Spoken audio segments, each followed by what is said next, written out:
మీరు కార్లో కూర్చొనే ఎటువంటి హెల్ప్ లేకుండా మీ కార్ డిస్టెన్స్ని ఎలా క్యాలిక్యులేట్ చేయాలో ఈ వీడియోలో చూద్దాం.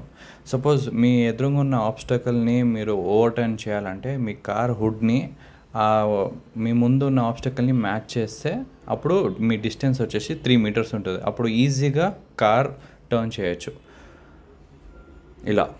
అలాగే మీరు ఏ పిల్లర్ని కూడా మీరు మ్యాచ్ చేస్తే అప్పుడు దాని డిస్టెన్స్ కొంచెం తగ్గుతుంది, 2 మీటర్స్ ఉంటుంది. ఆ సిచ్యుయేషన్లో కూడా ఈజీగా మీరు కార్ని టర్న్ చేయొచ్చు ఇలా.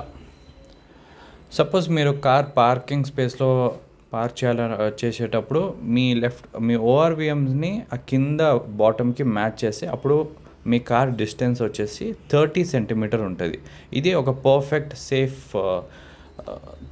ఇది డిస్టెన్స్ అన్నట్టు. అలాగే మీ కార్ని బ్యాక్ సైడ్ రిమూవ్ చేసినప్పుడు కూడా మీ డోర్ హ్యాండిల్ని ఆ వెనక ఉన్న ఆబ్స్టకల్ని మ్యాచ్ చేయండి. ఆ సిచ్యుయేషన్లో కూడా మీ కార్ డిస్టెన్స్ వచ్చేసి